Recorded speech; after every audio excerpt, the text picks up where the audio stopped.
आतिशी जी ने अपनी कुर्सी तो संभाल ली, लेकिन वो कुर्सी संभाली जो अरविंद केजरीवाल के बिल्कुल बगल में है, वो नहीं संभाली जिस पर सीएम रहते हुए अरविंद केजरीवाल बैठकर कामकाज किया करते थे।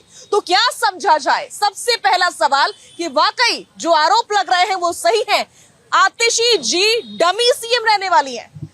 देखिए, मुख्यमंत्री अरविंद केजरीवाल थे, उनके ऊपर आरोप लगे, उन आरोपों पे केजरीवाल जी ने इस्तीफा दिया था। ये बहुत बड़ी बात है। एक तरफ केजरीवाल जी ने 2 सेकंड नहीं लगा इस्तीफा देने में, दूसरी तरफ प्रधानमंत्री मोदी जी हैं। 75 साल का भाजपा का रूल है, 75 साल होने के बाद उस रूल को नहीं मानते हैं, इस्तीफा आज तक नहीं दिया। देखिए, अरविंद केजरीवाल जी ने कहा कि जब तक मुझे दिल्ली की जनता तय न कर दे, दिल्ली की जनता ये मोहर न लगा दे कि आपका बेटा अरविंद केजरीवाल कट्टर ईमानदार है या नहीं है, वोट के माध्यम से जनता मोहर लगाएगी। जब तक जनता तय नहीं करेगी, जब तक आतिशी जी की जिम्मेदारी है कि दिल्ली की सीएम रहेंगी और दिल्ली की जनता के कोई काम रुकने नहीं देंगी। तो भारतीय जनता पार्टी को लगता है हम राजनीति कर रहे हैं, तो भारतीय जनता पार्टी कई सारे राज्यों में सीएम है, इनके पीएम है, ये इस्तीफा दे दें, ये भी राजनीति कर लें, ये भी राजनीति का आनंद ले लें। तो भाजपा इस तरह की, इनके अंदर हिम्मत नहीं है। अरविंद केजरीवाल जी की तरह भारतीय जनता पार्टी के पास त्याग नहीं है। भाई, प्रधानमंत्री से हमने सवाल किए थे कि आप 75 साल के हो गए, इस्तीफा कब देंगे? दूसरी बात, हमने आरएसएस से सवाल किए हैं कि आरएसएस, भारतीय जनता पार्टी जिसको पैदा हुई आरएसएस से, उससे हमने सवाल पूछे हैं कि आज Bharatiya Janata party CBI ED का इस्तेमाल करके, पहला सवाल था, सारी पार्टियों को तोड़ने का काम कर रही है। और दूसरा सवाल, जो भारतीय जनता पार्टी जिस पे आरोप लगाती है, गृह मंत्री, प्रधानमंत्री जिस पे आरोप लगाते हैं, उन भ्रष्ट नेताओं को भारतीय जनता पार्टी अपनी पार्टी में शामिल कराती है। तो आरएसएस क्या मानती है? इस तरह की राजनीति से आरएसएस संबंध रखते ही नहीं रखती है। और जो नियम भारतीय जनता पार्टी के लोगों ने बनाया था, अपने नेताओं को रिटायर कर दिया था, आडवाणी से लेकर तमाम सारे नेताओं को रिटायर कर दिया था, तो वो नियम मोदी जी पे लागू होगा या नहीं होगा? बिल्कुल। लेकिन मैं फिर लौट करके अरविंद केजरीवाल पर आऊंगी, जिसको लेकर आप कह रहे हैं कि अरविंद केजरीवाल ने त्याग किया है।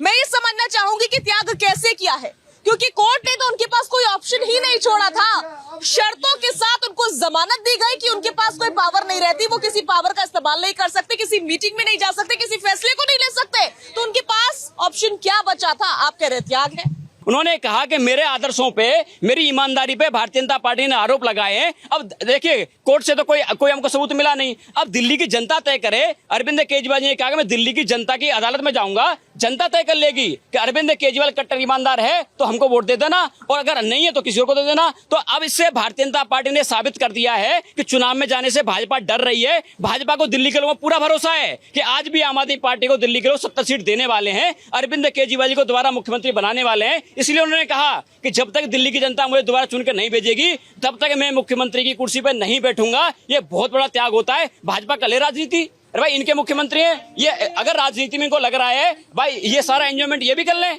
एक इस्तीफा बता दें, इस्तीफा दे पाए, एक इस्तीफा भारतीय जनता पार्टी। ठीक है, जवाब ले लेते हैं। सर्वेश पाठक जी, जवाब दे दीजिए।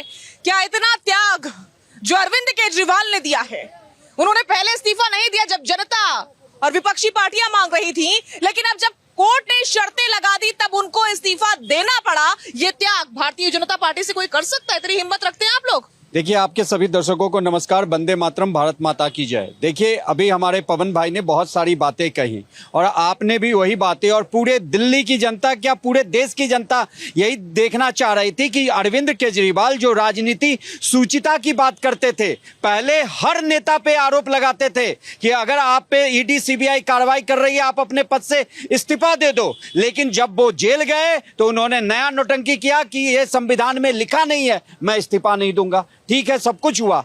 जब माननीय न्यायालय ने उन्हें कहीं का नहीं छोड़ा कि आप न तो सीएम ऑफिस जा सकते और ना ही कोई फाइल अगर साइन करेंगे भी जब एलजी साहब का ऑर्डर होगा, और सचिवालय नहीं जा सकते। एक सीएम ना अपने ऑफिस में जा सकता, ना सचिवालय जा सकता। तो आप समझ सकती हैं वो किस तरीके के सीएम होंगे। दूसरी बात, पवन जी ने बोला कि ईडी सीबीआई को न्यायालय ने तोता कहा। मान लिए तोता कहा, लेकिन अगर ये कहते हैं कि बीजेपी ईडी सीबीआई की रेड करवाती है, वही न्यायालय, वही सुप्रीम कोर्ट के न्यायाधीश अगर इस केस में अरविंद केजरीवाल जी की या बाकी के नेताओं की कोई संलिप्तता नहीं होती तो उन्हें केस को खारिज कर देते।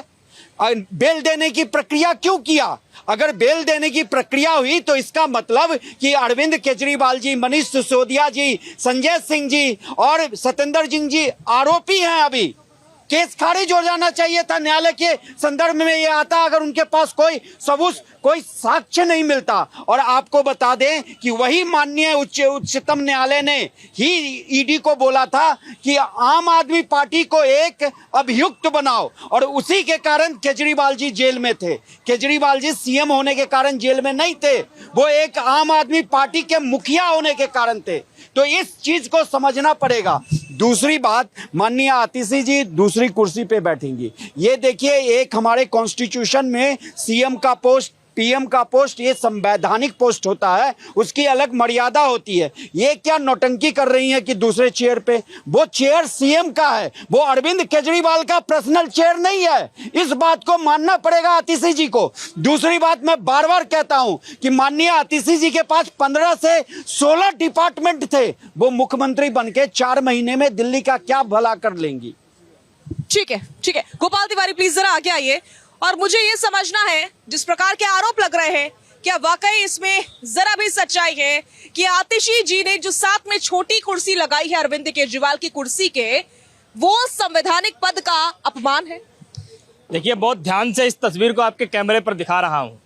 मुख्यमंत्री की कुर्सी खाली है और उसके बगल में एक आतिशी जी ने कुर्सी लगाई है। आतिशी जी को दिल्ली का मुख्यमंत्री क्या होता है, उस पद की गरिमा क्या होती है, इसका ख्याल करना चाहिए। मुख्यमंत्री चुनी गई हैं दिल्ली की, वो अरविंद केजरीवाल की पर्सनल कुर्सी की केयर टेकर नहीं चुनी गई हैं। ये बात उन्हें ध्यान में रखनी चाहिए। दूसरी बात यह है, मुझे तो बहुत खुशी हुई जब आतिशी जी को उनके आम आदमी पार्टी के विधायक दल ने जब उनको मुख्यमंत्री के तौर पर चुना। तीसरी महिला मुख्यमंत्री वो दिल्ली की बनी, और मुझे बहुत खुशी हुई कि एक महिला ने ही दिल्ली को संभाला था शीला दीक्षित के रूप में। आतिशी भी हो सकता है कि जो काम अरविंद केजरीवाल नहीं कर पाए, 10 साल नौटंकी करते रहे, हो सकता है कि आतिशी वो काम करके दिखाएं। लेकिन शपथ लेने से पहले उन्होंने तो स्पष्ट कर दिया कि दिल्ली का मुख्यमंत्री एक ही था, एक ही है, एक ही रहेगा केजरीवाल। तो अब मेरे तो ये बात समझ में नहीं आती है कि आतिशी अपने आप को क्या साबित करना चाहती हैं। वो दिल्ली की मुख्यमंत्री हैं या अपने नेता की नज़र में सबसे बड़ी चाटुकार और चापलूस बनना चाहती हैं। दिल्ली की जनता के साथ आप मजाक करना बंद कीजिए। दूसरी सबसे बड़ी बात है कि 6 महीने आपके पास हैं। या तो आतिशी का इस बात को डर है कि आम आदमी पार्टी के जो बाकी नेता हैं, अगर 6 महीने अपनी नेता की नजर में मैंने त्याग की भावना नहीं दिखाई, अव्वल दर्जे की चापलूसी चाटुकारिता नहीं की, आने वाले समय में हमको कभी मौका नहीं मिलेगा। दूसरी बात यह है, यह सब एक तरफ है, दूसरी तरफ है दिल्ली की जनता। आखिर दिल्ली की जनता के साथ मजाक करने पर हर सीमा को क्रॉस करने को तैयार है आम आदमी पार्टी। आखिर क्यों? इतने 8 महीने तक आपने इस्तीफा नहीं दिया, मुख्यमंत्री जेल में रहा, आप लौट करके आए, कोर्ट ने आप पे रोक लगा दी, आप इस्तीफा देते नहीं देते तब भी आपका कोई मतलब नहीं था, फिर भी आपने इस्तीफा दिया। अगर मुख्यमंत्री चुन भी लिया है तो उस मुख्यमंत्री को काम करने दो भाई। अरविंद केजरीवाल जेल में थे तब आपने काम नहीं किया दिल्ली की जनता लिए, अभी आपने मुख्यमंत्री बना दिया आतिशी को, फिर भी उनकी स्थिति वो जेल में कैद खाने की ही तरह है। दिल्ली की जनता क्या अपराध है? ठीक है, ठीक है, ठीक है, ठीक है। हाजी नाजिम, आप जरा आगे आइए, और क्या वाकई गोपाल तिवारी की बातों से इत्तेफाक रखते हैं कि आतिशी दिल्ली की मुख्यमंत्री नहीं बनना चाह रही हैं, बल्कि वो अपने नेता की चहीती बनना चाह रही हैं? इत्तेफाक रखते हैं इस बात से? जो तस्वीर सामने आई है उसकी बात। हाँ साजिया जी, देखिए सबसे पहले मैं ये कहना चाहता हूँ, ये मुल्क संविधान से चलता है, और जिस कुर्सी की बात ये करें वो संवैधानिक पद वाली कुर्सी है। मुझे भी बड़ा दुख हुआ कि जिस तरीके से वहाँ पर एक कुर्सी रखी गई और वहाँ पर जो संवैधानिक कुर्सी थी उसको अनादर करा गया, तो ये बिल्कुल गलत है। पीस पार्टी ऐसी बातों का बिल्कुल खंडन करती है और निंदा करती है कि इस तरीके का माहौल देश के अंदर, दिल्ली के अंदर बनाया जा रहा है। अब बात आता हूँ मैं कि आतिशी जी की। आतिशी जी के पास बहुत अच्छा सुनहरी मौका है केजरीवाल जी को पीछे छोड़ने का, लेकिन ये कोई चाटुकारिता वाली बात अगर वो करेंगी कि केजरीवाल जी के भले बनने के चाहेंगे तो नहीं। ये दिल्ली की जनता, दिल्ली की जनता के बारे में उनको सोचना चाहिए, क्योंकि दिल्ली की तीसरी महिला मुख्यमंत्री बनी है, ये बहुत बड़ी बात है। क्योंकि आज आपने देखा होगा शीला दीक्षित के बाद अगर काम हो सकता है तो ये आतिशी जी अपने रूप में करके दिखा सकते हैं। लेकिन जिस तरीके से इन्होंने संवैधानिक पद पर होकर संवैधानिक कुर्सी को इस तरीके से अनादर करा, उसके लिए हम लोग बड़े दुखी है, और पीस पार्टी बिल्कुल इस तरीके की निंदा कर। किसी बात से तो आपको दुख हुआ, हैरानी हुई मुझे आज। शबनम जी प्लीज जरा आगे आइए। शबनम जी, मैं ये समझना चाह रही हूँ, कहीं ऐसा तो नहीं आतिशी जी ने एक फैसला लिया, चलिए मैं कुछ ऐसा अलग सा करती हूँ, तो मैंने ये कुर्सी बिठा दी वहां पर, मैं इस कुर्सी पे बैठूंगी आज से, और ऐसे ही आम आदमी पार्टी फिर से बैकफुट पर आ गई, क्योंकि फिर से सवाल उठ गए, और अब तो चारों तरफ से सवाल उठ रहे हैं। जो सपोर्ट में थे हाजी नाजिम जैसे लोग भी सवाल उठा रहे हैं, ये गलत कदम था। नहीं, कांग्रेस पार्टी भी उठा रही है सवाल और हाजी नाजिम भाई भी उठा रहे हैं, बहुत अच्छी बात है। दिल्ली की जनता के लिए जो भी सोचे मैं तो खुशी होती हूँ, स्वागत करती हूँ उसका। ये नौटंकीबाज पार्टी है, आप समझिए, इनकी शुरुआत ही नौटंकी से हुई है।